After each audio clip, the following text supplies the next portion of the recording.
Good afternoon, everyone. My name is Carol Peters, and I'm proud to serve as the President and CEO of United Way Next. We welcome you today to our planned giving learning session.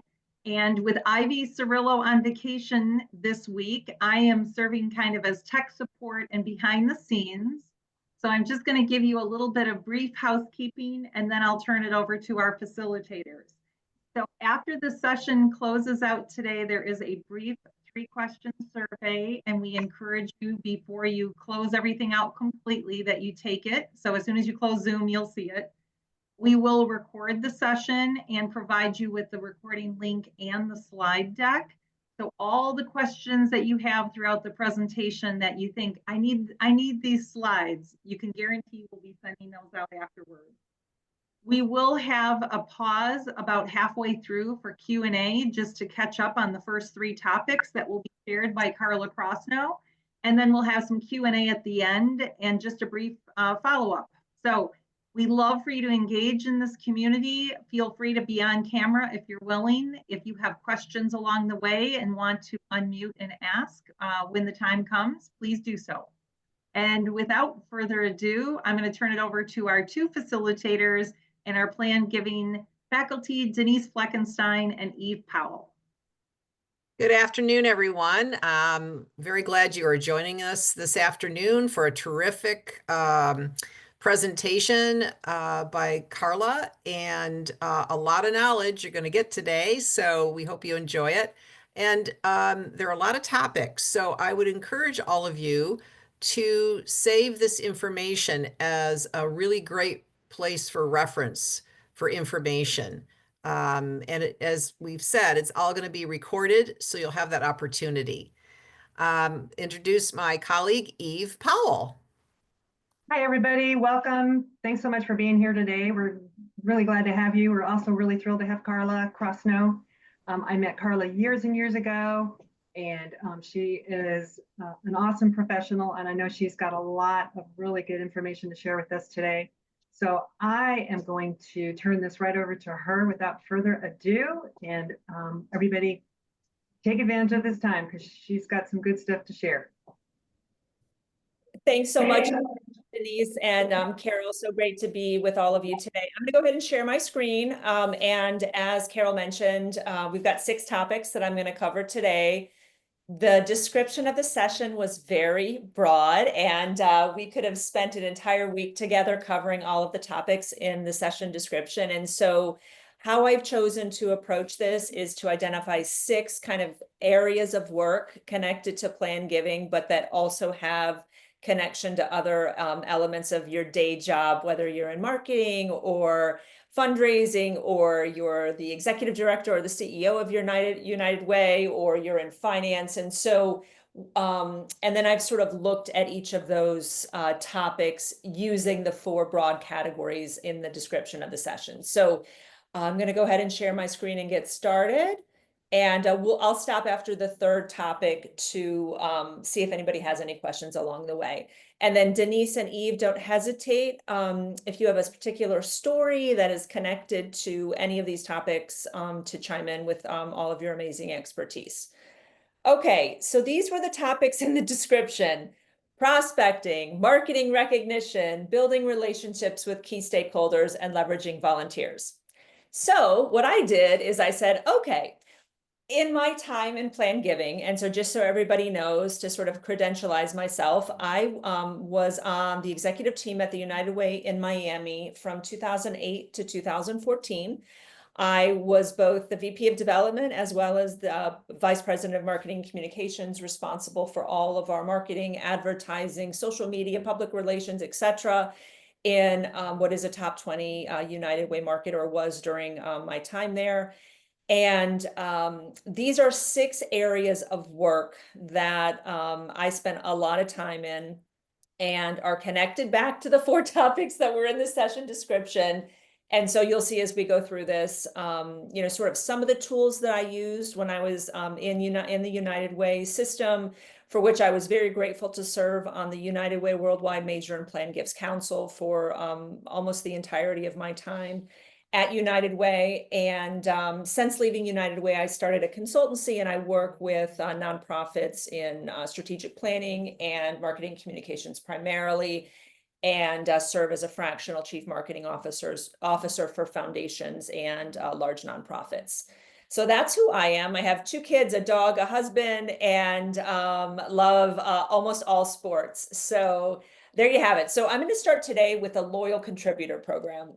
So I want to tell you just a little bit about this. And so this, the program that we started in Miami was launched in 2008. I joined United Way right as almost all the credit markets were beginning to freeze in 2008 during that recession.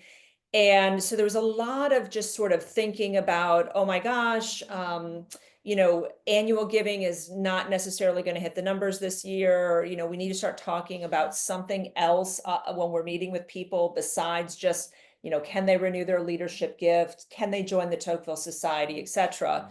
And so we really latched onto the notion of highlighting and asking about longevity of giving, because research demonstrates that longevity of giving is most highly correlated to planned gifts. And so, that's what we decided to focus on. And so we launched what we called the Loyal Contributor Program, and we did a recognition item that was the red feather from way back in the community chest days. Many United Ways now began as community chests.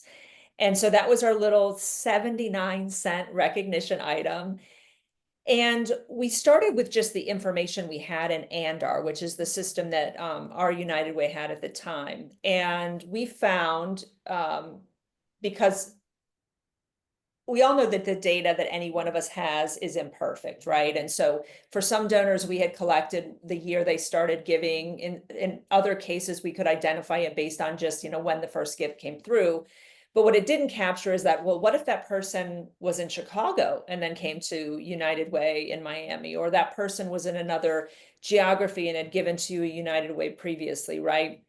So we really started talking up longevity of giving at every possible opportunity. We took posters and mounted them on foam board of the loyal contributors at any company where we did a campaign event. We put it up on an easel. We made a big deal of giving out these red feather pins. And it really became, I'm just going to say, a self-fulfilling prophecy, right? So we wanted to focus on longevity of giving. So people came back to us with their longevity of giving stories, right? And so, one of the things that helped me move from marketing leadership, from development leadership, was that we spent a lot of time highlighting the stories of our loyal contributors and their connection to United Way, why they started giving at the beginning, and whether this was a multi-generational thing, right? Did they learn about United Way in their workplace or from their family? Did they learn about it in some neighborhood setting? And so we really got a lot of great information and a lot of great stories from the loyal contributors that that either we had identified through our analysis in our technology that we had at the time, or from folks self-reporting.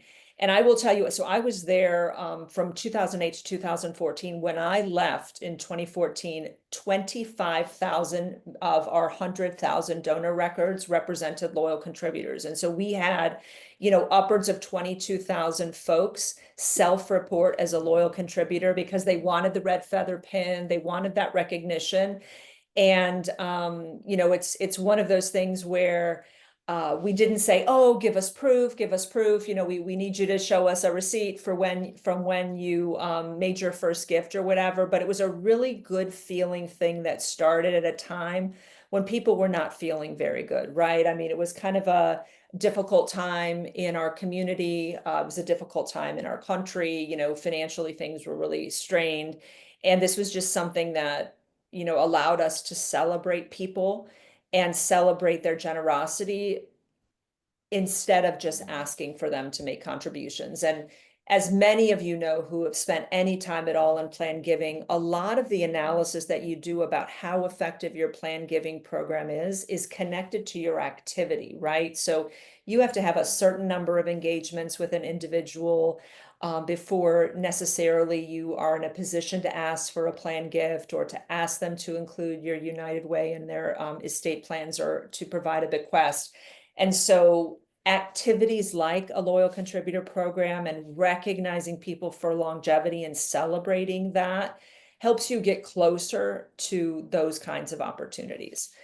Okay, so, how I've approached all of these topics is, kind of just a series of questions that I invite each of you to think about as you reflect on where your United Way is now, whether or not this particular program might be useful to you. And, from the context of prospecting, I think, it is such an easy thing to ask people, how long have you been giving, especially if you're new in your job. I always like to say when someone's new in their job, they're not burdened by the history, right, of any relationships in the past. So you kind of have a pass, right, to just really get to know people in a different way. And so asking about how long a United Way or their engagement in a particular part of the community has been part of their life is really helping them to start telling their story and helping you to find a way to connect. And what I would just say, because marketing recognition is a topic that we wanted to be sure to cover today, I would ask yourself, what could you add to a loyal contributor toolkit, right? I'm a big fan, and I do this in my day-to-day job. I did this when I was at United Way in Miami, is I had a toolkit for everything. And so now you think about, we're each on a Zoom screen, right? And so if you're interested and you want to establish a loyal contributor program, or you have a loyal contributor program, you could have your Zoom background have a question: are you a loyal contributor? Or join our loyal contributor program. Your signature in your emails can say the same thing. You can have a graphic that you could create in Canva, or if you have a marketing communications team, they could create it for you in some graphic design tool. And, you have a little border. Someone could put their picture in. I'm a loyal contributor. So there's so many easy, inexpensive things that you could do to create a marketing toolkit for the loyal contributor program. And a loyal contributor program is 100% recognition, right? It is also 100% cultivation. So it is a win on every level. It is not an expensive thing to do. I'm going to go later in this conversation and talk to you about like sort of doing some asset mapping, like what do you have on hand and that sort of thing to do some of this work.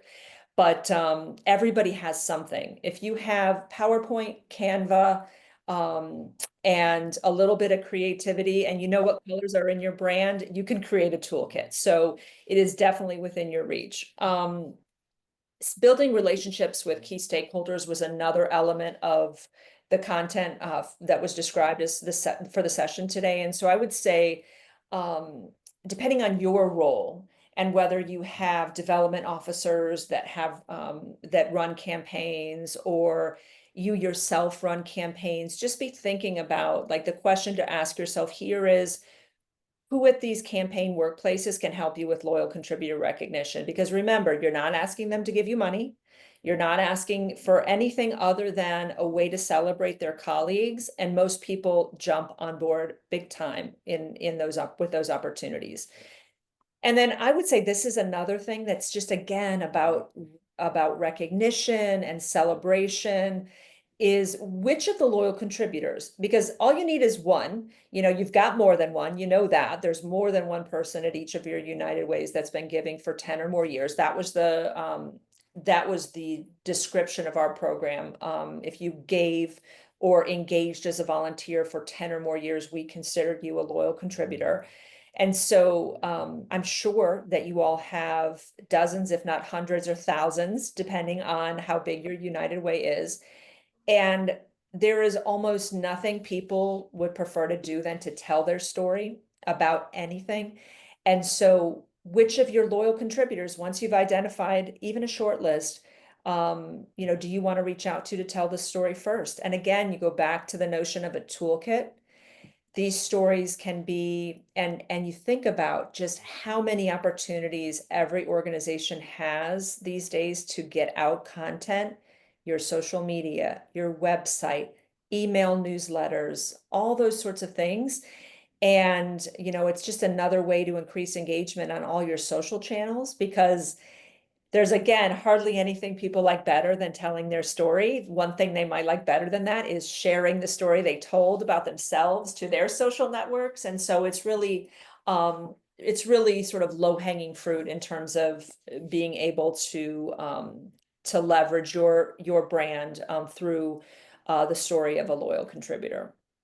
Eve or Denise, before I move on to the next topic, did you have anything you wanted to share about a loyal contributor program in any of the United Ways in which you serve? I do not, but I think it's a good program to employ for sure. And yeah, what you've described, Carla, is right on. Yeah. Okay. Awesome. Thanks, ladies. Okay, so I'm going to move next to the next topic that I had on this in this session today, which is really connected to, they're all interconnected. These, marketing, development, strategy, all of this is interconnected. And so the next topic that is really important for donor cultivation is moves management, right? And so the thing I would like to just say is how this connects to your planned giving is very much in the same way that the loyal contributor program might connect to your planned giving. You just want a structure in which you can recognize and engage people.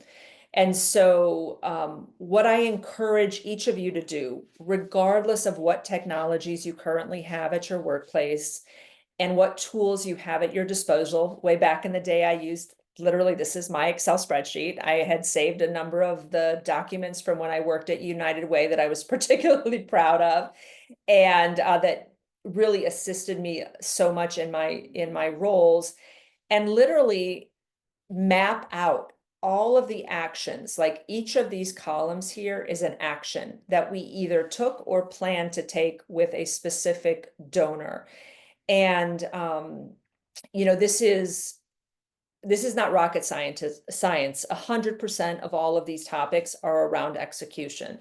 And so whether you use an Excel spreadsheet or whether you use a tool like a Salesforce or a Razor's Edge or whatever might be at your disposal, it's really important for you. And what this looked like on a sort of day-to-day, week-to-week, or month-to-month basis is that our executive team would sit down once a month, not all of our team, but our CEO, and all of our SVPs would sit down because these were the moves around we had a list of top prospects for transformational gifts.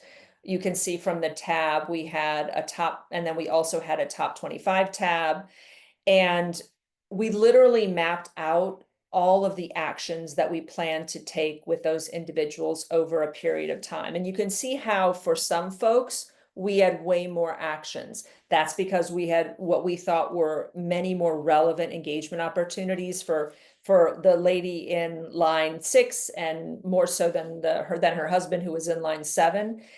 And that's okay. I mean, your goal is what works in a personalized way for the prospect that you're talking about, right? So in a few minutes, I'm going to talk about maybe mapping out some of your engagement opportunities, but you know that you have them. If you don't have many, you can create others. And it's all about connecting the people who you feel are your top prospects to the engagement opportunities that you offer as an organization that are most highly connected to what you know they care about. And again, just in this particular example, we knew the donor in line 6 so well, and we had so many things coming down the pike that we knew she cared about or that would resonate with her. And so we specifically were marching through a series of activities with her because we knew her so well. And obviously you take the first step, the first action, and you see how that goes, and you understand that that action might precipitate 5 or 6 other things happening in the future. But the important thing here is to just document what you're going to do. Don't think, oh, I'll come up with something. No. Sit down with we're all smart, right? We can all come up with a list of things, but we're smarter together, right? And so if you can sit down with other colleagues and brainstorm, even if it's the top 5, the top 2, the top 10, whatever number is manageable for you at this point in time, and just make sure the right people are in the room to help you ideate what might work for any particular donor at a specific time. And so, going back to sort of our 4 categories or topics for this session is in prospecting, right? You've got one donor that you're trying to engage with, but very often another donor can help you. Donor number 2 can help you with donor number 1, right? And so we thought about that a lot. And whether it was having breakfast meetings with a donor named Sue to talk about a cultivation and solicitation we were doing for a donor named Kirk, it's all about just having your volunteers thinking about how to engage and solicit other volunteers, right? That itself is a cultivation of the donor that's involved in the strategy session with you. So it is, one of those virtuous circles if you can get yourself into it, right, on how you use one prospect to cultivate another. And then you saw that I had all those columns, right, and all those actions. And, those were engagement opportunities, those were solicitations, those were recognition opportunities. And so it needs to be a mix, right, of things you're already doing that resonate with that donor. So you want to make sure they get invited. You want to make sure you make a big deal about them being there. You want to make sure you follow up, right? It's just a series of steps. It's a wheel you continue to be rolling. And so, it's really important that some of the actions in your moves management strategy are connected to recognition. And then I kind of touched on this in the prospecting category, but each of us have right people, right? So I might have a super amazing connection with a donor. My colleague Claudia has another amazing connection to a different donor. And so we know that we are the influencers or the right people for those donors. And so we also know there are other people in our organization. In United Way in Miami, our CFO was famous for having a relationship with an anonymous donor that invariably gave 6-figure gifts at the end of each year. And I never knew who that donor was, right? He never revealed who that person was. And so he was a right person for this big time donor. And he was right on a couple of different levels, right? Because he's a really serious, heads down guy that this donor obviously knew was never going to chat up who the donor was, right? And so it's like every donor sort of connects themselves to the person in your organization that resonates most with them. And never underestimate how any one of your colleagues might be the right person for a particular donor, or that you have other volunteers who might be a right person. And so, obviously we're all in the business of building relationships and trying to make those connections. And so, that's really important. And then what I would just say on leveraging volunteers, at least at our United Way, board members and campaign cabinet members were really involved in all of our moves management efforts.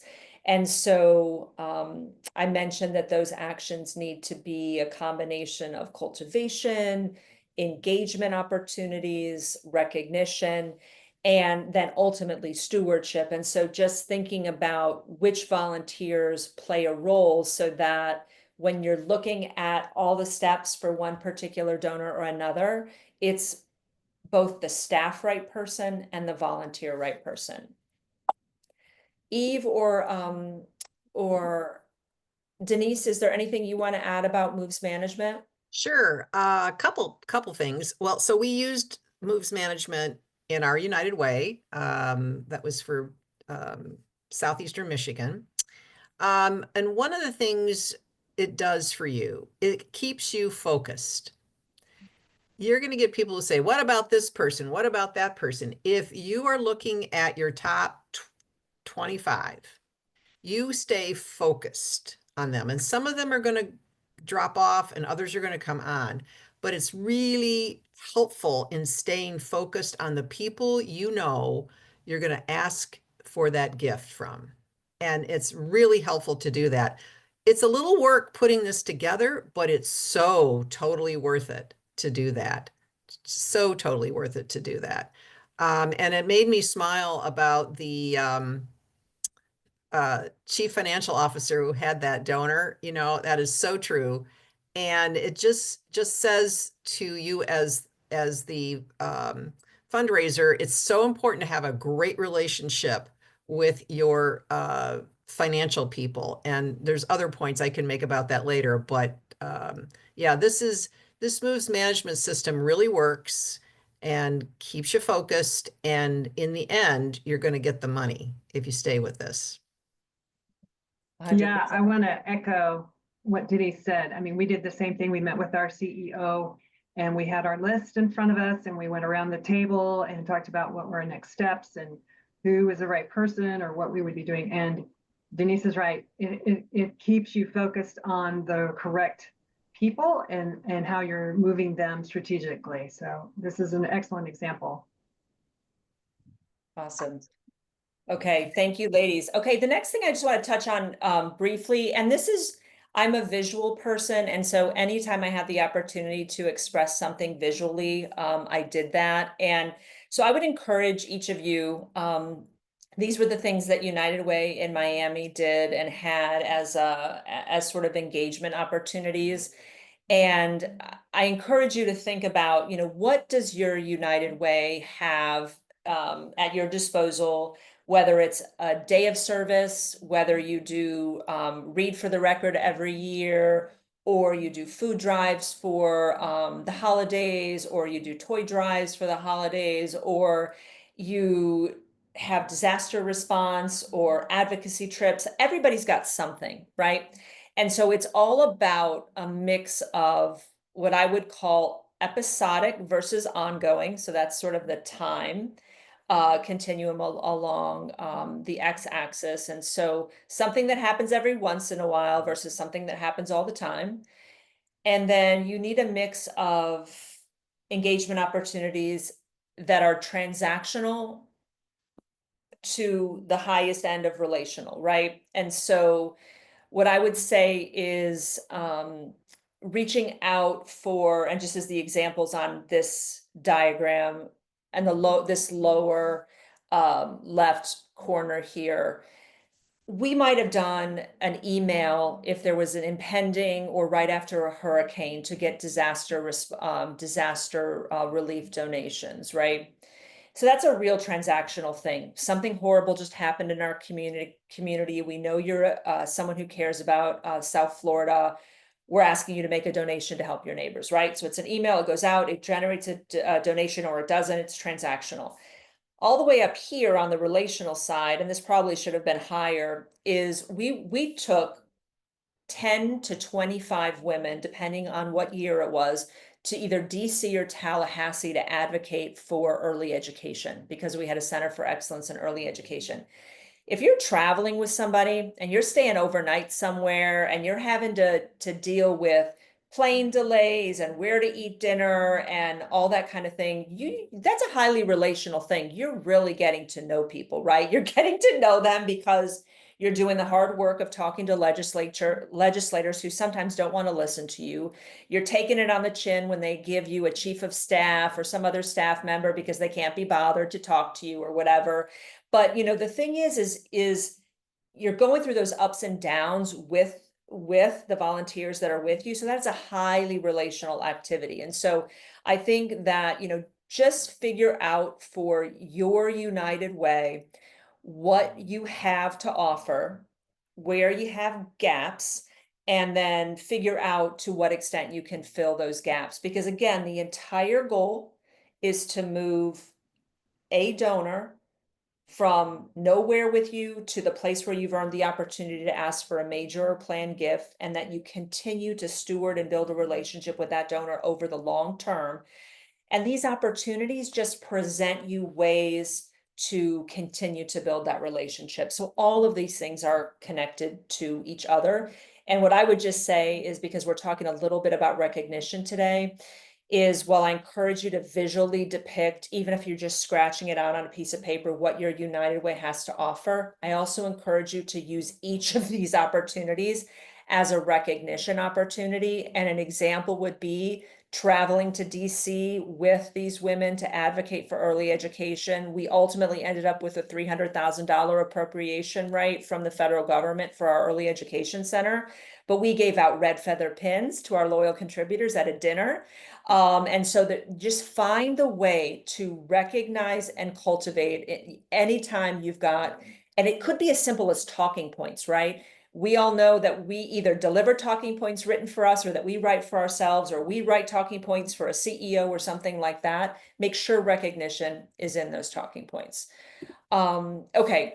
So again, I've talked about a lot of this. Every engagement opportunity to its maximum prospecting value. Encourage your volunteers to bring people, whether it's their children to do next generation cultivation, whether it's their friend or their neighbor or their colleague. You want to recognize anything that you can. If you've got a big day of service and you have an opportunity to recognize your Tocqueville Society members by something as simple as a poster on a foam board at an easel at the kickoff of the event or something like that, you spend $25, $40 or whatever, and it pays off in spades. And then again, it's just really about asking people to invite other people, right? I just mentioned that. And then I also talked about like visually depicting what you have along these axes, right? With episodic versus ongoing or transactional along the relational continuum. If you can identify what you've got visually, you kind of know what gaps you have, and you can figure out how can your volunteers help you to fill those gaps, right? And so if you don't have a day of service every year, is there a big company in your town that could help you plan one that would provide them a lot of recognition for their business and some good PR, and also provides you an opportunity to engage your volunteers? And so much of what we do in our life and in this world, right? If we're doing things right, it's win-win. And I think a lot of that is really important when you're thinking about these relationships with your volunteers or the companies where you run campaigns. We win when they win, and vice versa. If there's a strong community, their business benefits, right? If they can help make that community stronger, the community benefits. And so it's just, again, so much of this is a virtuous circle. Okay, I'm going to stop for a second just to see if anybody has any questions before I go into the next three topics. Is there anyone that would like to make a comment or ask a question?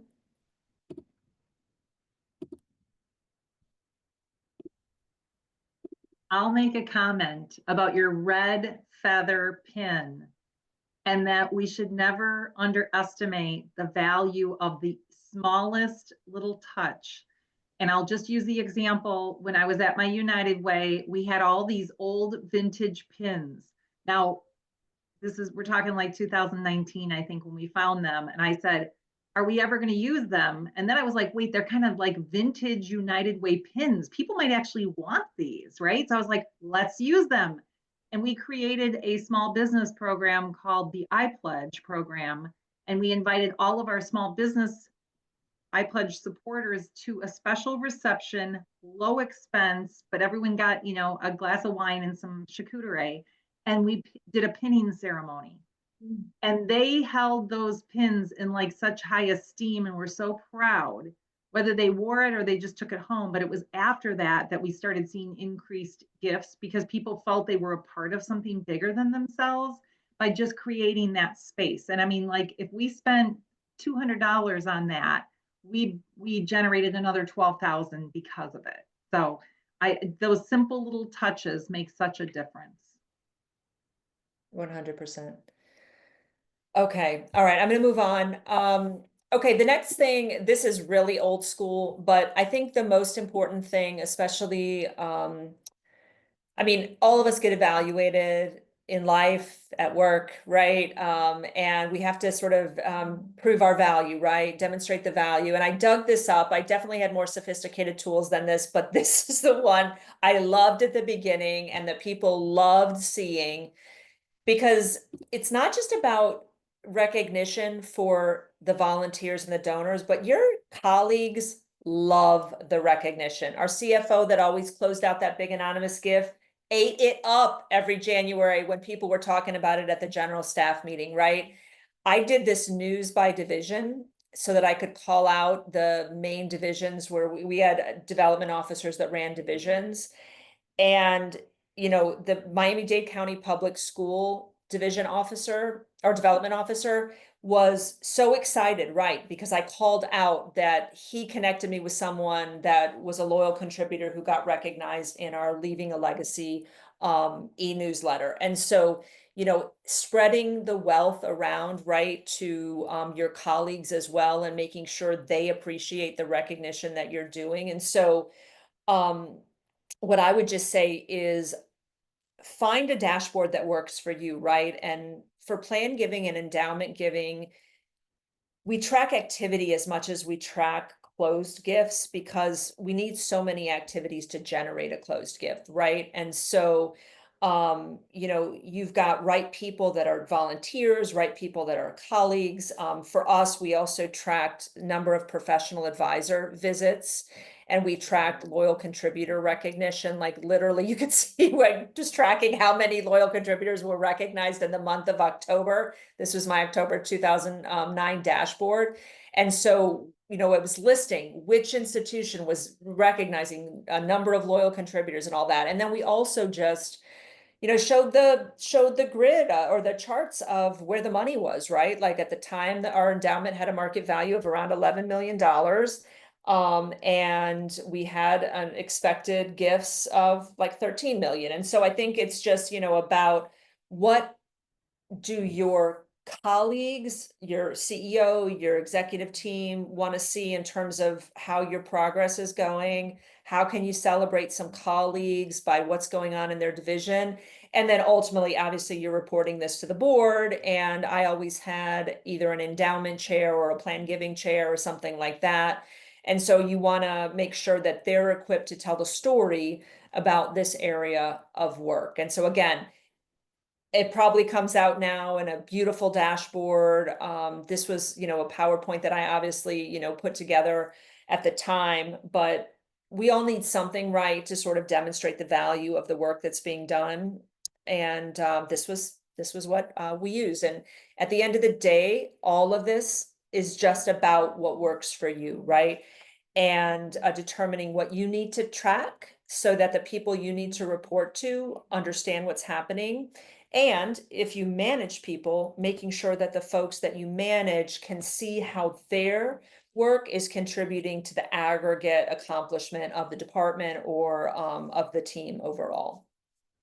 So just a couple of questions for you to be thinking about related to tracking progress is, you know, you're gonna, again, identify what activities have the maximum value. And so as a result should be tracked.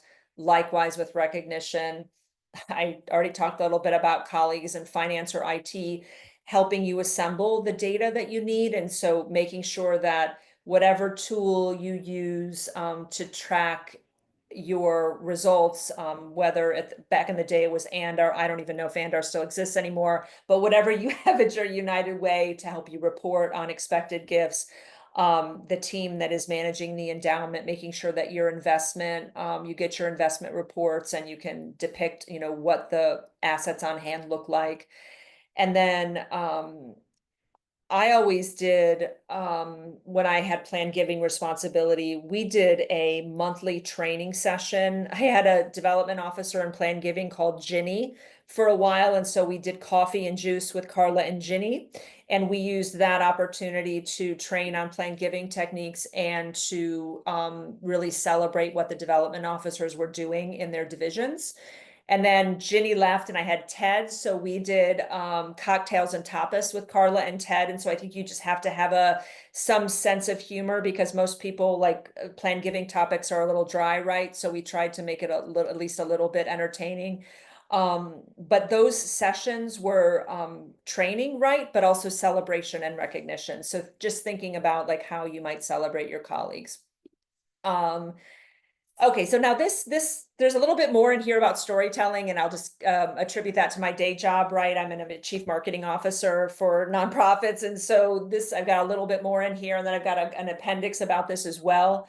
And I would just say that storytelling is probably the most important thing that you can do in your job when you're out with donors, when you're talking about the value of the work that you're doing to your colleagues. And I think a lot of that is sharing and interpreting experiences, right? And then also it's about values and cultural norms. We are living right now in a very interesting time, right? Where cultural norms are in jeopardy, I'll just say, right? At least they seem to be in jeopardy because we're in an attention economy right now, and that's what's getting a lot of press. But day to day, cultural norms are not in jeopardy. If your neighbor needs help after a storm, you're helping your neighbor, right? So our cultural norm is to help our neighbor, right? And to be that person, regardless of what's in the media and what's happening sort of from a geopolitical standpoint. And so it's about using sort of shared experiences to perpetuate the ongoing sharing of those experiences. And so it is meant to be interactive. Storytelling is not a one-way thing, and we can look to social media and how you might put out content. You might post an amazing loyal contributor story, and you depict how a donor has done something to affect early education in South Florida. And then the people they share that story with post a picture of that donor reading a story, or themselves reading a story to their children and things like that. And so it is an interactive art. And so I encourage you to just think about it in that way, making sure that whatever stories you're putting out there have a hook that allows someone to come back to you, a call to action that allows them to tell their story, and to find themselves in the story that you're telling.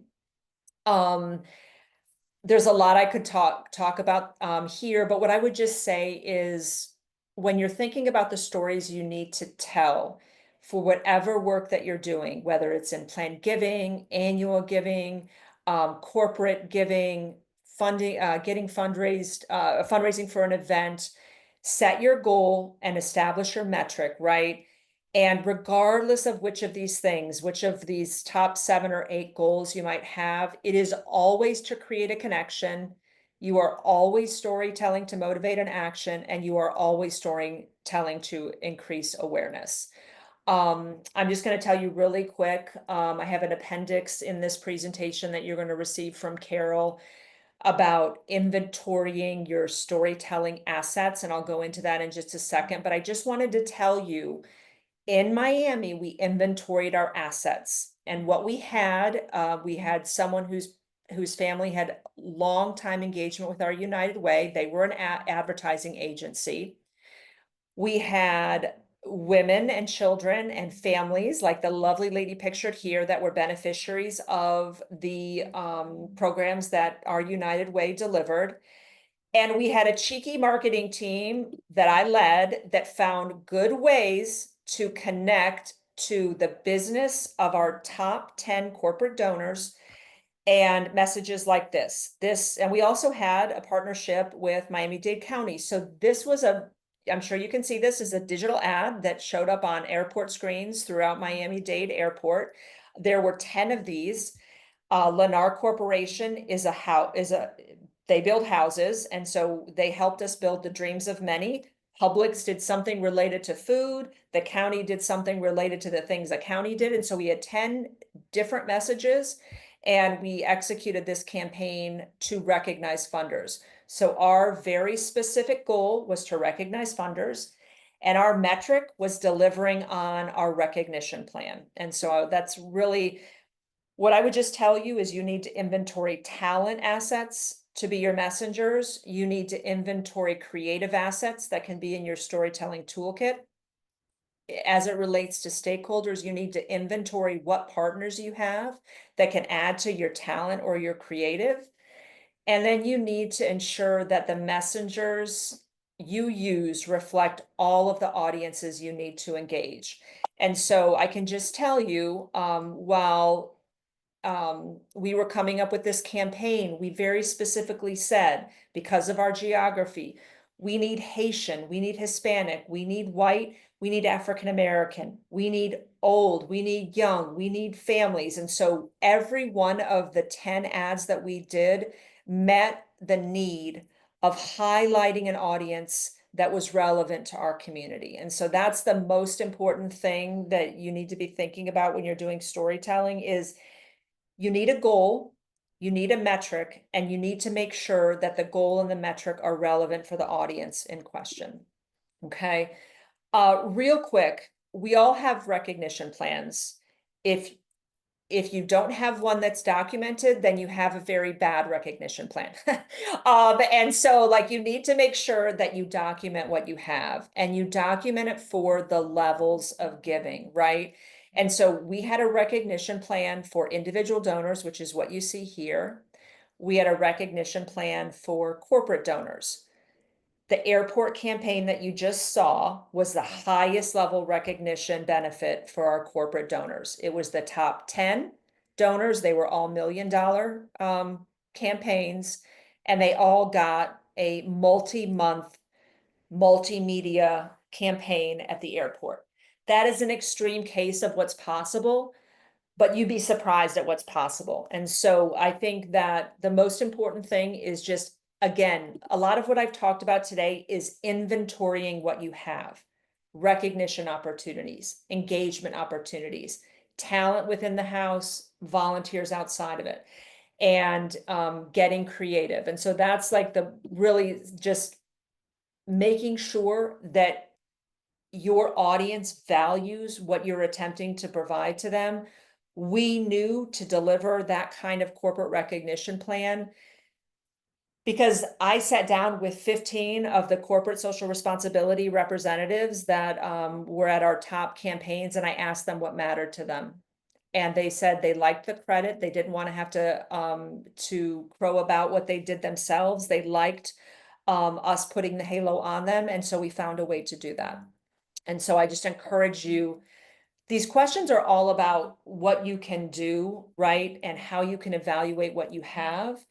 And the most important thing I would encourage you to do is when you're thinking about the audience, whether it is an individual donor or a corporate donor, make sure you know what they care about. Don't come up with a moves management strategy that's not connected to what they care about. I referenced a lady in the beginning where we knew her so well. We had like 11 moves for her because we knew all the things that were coming up because we knew her so well. And you have to be ready to change what you're going to do based on learning more information, but you have to understand who your audience is to make sure that the recognition you're offering them has value. And that's sort of the kind of questioning you need to be doing outside of your organization. Okay, so this is just a summary of the little tidbits from every page, which you'll see. And then this is the kind of assessment. I'm not going to spend any time on this because I know we need to go to Q&A just in case anybody has any questions.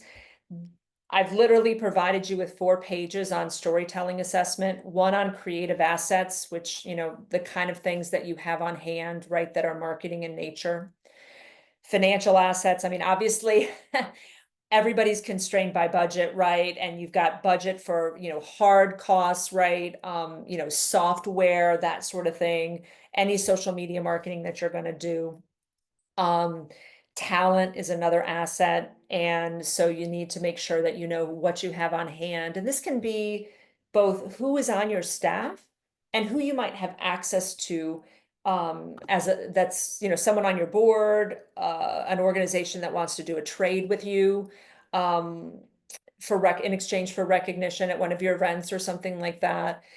And then again, you don't have to do this, but I highly recommend making sure you know all the experiential opportunities you have at your organization, and make sure you know how those can be connected to the moves management that you're going to be doing for your top prospects. And then I'm going to shut it down now, but there's a appendix here that are just a few slides from, I will show it one thing, because this is a picture of my son on the far left. That's my son when he was 4. He's now a baseball player at Emory University and is 6'3" and weighs 200 something pounds. And so he's really big now, but that's him when he was little and cute. Oh. Oh. Wow. That's a fun photo. Thanks for sharing that, Carla. And thanks for everything you shared today. This is excellent. Eve and Denise, do you want to kind of take us through Q&A? Well, sure. Does anyone have any questions about anything that Carla presented today? Yeah, I don't see any questions in chat. So now's the time if anybody wants to ask something.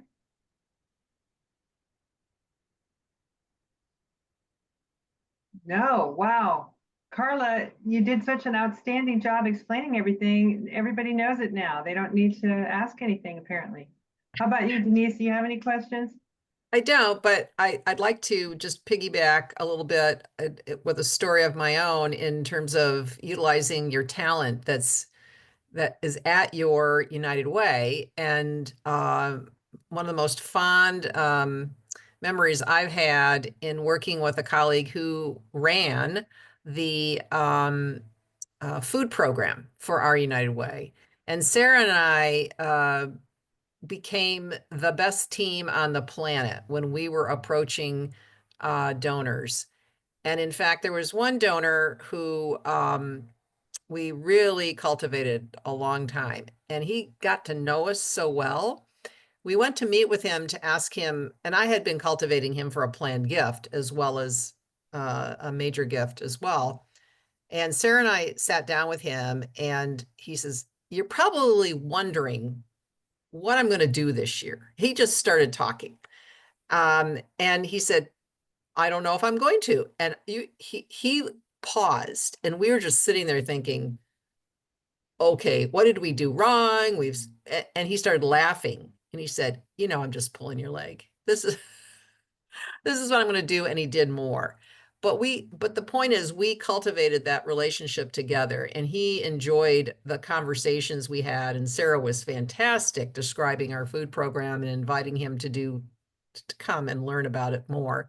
But it's talent on your homegrown team that can really help you make the difference. I just shared. Yeah, I will echo that, Denise. We called a lot of folks in our programs area SMEs, subject matter experts. And just like Denise said, we would partner with them and take them out on calls, or we had them do small group presentations so that people could ask questions and learn more. So yeah, definitely take advantage of the talent within your own organization, and the knowledge base is there. There is a question in the chat from Ashley, and the question reads, what are some other opportunities to dive into the moves management? You guys have any other training sessions focused on moves management? No, it might be something worth considering, literally going, whether each of us create, a grid, somebody creates a grid of some sample donors or whatever, and walking through, the attendees, like building the moves management pipeline for a particular donor.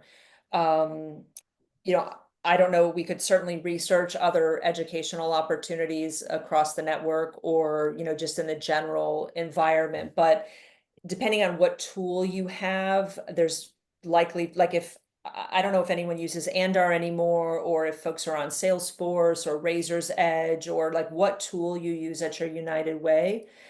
But they should have, so Ashley, I just see if you use Andar, I would ask whoever is the person that runs Andar if there is a specific move. Yeah, Andar was a beast, and it looks like it's still.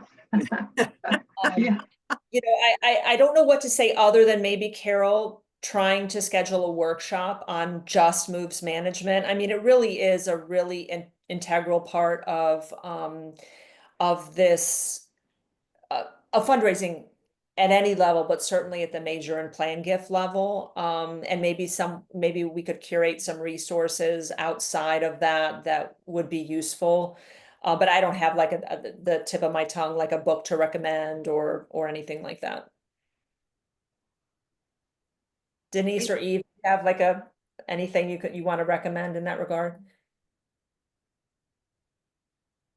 You just There's have to this- work, you have to work with your system and see what it can do for you, I think. So but- Marnie's mentioning Veritas, which I have heard Yeah. is a very good system. Veritas is good. So Veritas, if I can hop in, Veritas will do trainings. Obviously, you'll have to pay for some of their trainings, but they'll also, they have a donor engagement plan. It used to be called something different years ago, but it kind of outlines and moves management. So I think if you just search that, but they are a really good resource out there as well. Mhm. So that's wonderful. And obviously the tool is one thing, right? But you need the steps. Like you have to sit down with whoever is the right group of people from your organization to decide. Like, let's say that Denise is our $1 million prospect for our food insecurity program, right? And Eve and I have to come up with a strategy to move Denise along a continuum of engagement and cultivation. And so Veritas is probably not going to tell you what steps you need. Is Veritas going to tell you how to cultivate Denise? Or is Veritas going to be the place where you manage the cultivation steps with Denise? So I think there's probably two ingredients here, right? You need the strategies and the steps that you want to do with Denise, and then you need the system that helps you track it. Does that make sense?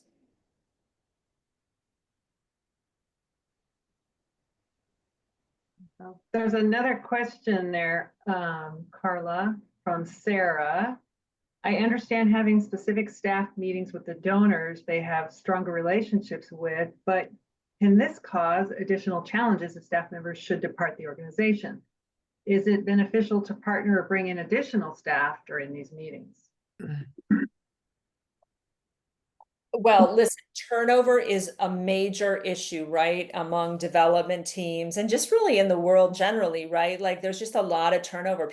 Well, at United Way, sometimes people are there for 25 years and sometimes they're there for 2, right? I mean, during my tenure there, I remember observing that it was either one or the other, right? You'd either been there 20 plus years or you'd been there 2 or less years, right? And so that is a big risk. It is always a risk when staff members leave. And so, I mean, I wouldn't advocate showing up with three people to visit a donor per se, but definitely if you have a colleague that's left, then you have to have a conversation with the donor about the colleague that's replaced the person that's left, or something like that. But yeah, that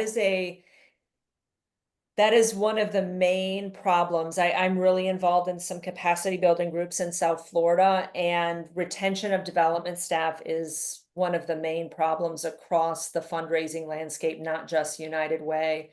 So I think you do have to bring someone in as soon as you have the opportunity to. Wish I could describe how to fix the turnover problem. Eve or Denise, do you have that magic Oh, book? well, it's always been that way. So you have to do the best you can. Well, and I agree with Carla. I wouldn't bring more than 2 people. I mean, 2 on 1 is a very good scenario. It's a good ratio, but any more than 2 could be really overwhelming to the donor. So you have to think about that. But maybe you kind of alter it and just make sure that they know other people in the organization. So there are others that maintain relationships with them that, you know, introducing them at events and things to other staff, I guess is about all you can do. So I just want to, with us nearing the end here, I want to take a moment to say thanks to Carla for presenting today. It was an excellent session. We're so grateful for your involvement with United Way Next and being on our plan giving faculty.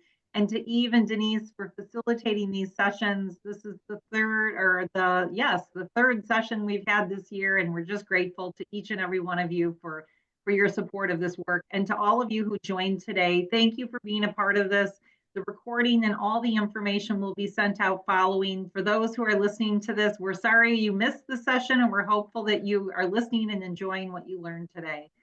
And we will look forward to seeing you all in June, if not before. We have our next planned giving session coming up in June, and we'll make sure that information is linked into the email, the follow-up email, so that you can register. And lastly, I want to mention that we do have planned giving professionals like Carla, Eve, and Denise, who serve as mentors to local United Ways. So if you're beginning this work and you have questions that you really want to talk to someone, just send me an email as part of the follow-up, and we'll be happy to partner you with someone who can assist you along the way. So thanks everybody for your time. And have a great rest. Have a great week. Take care. Thank you.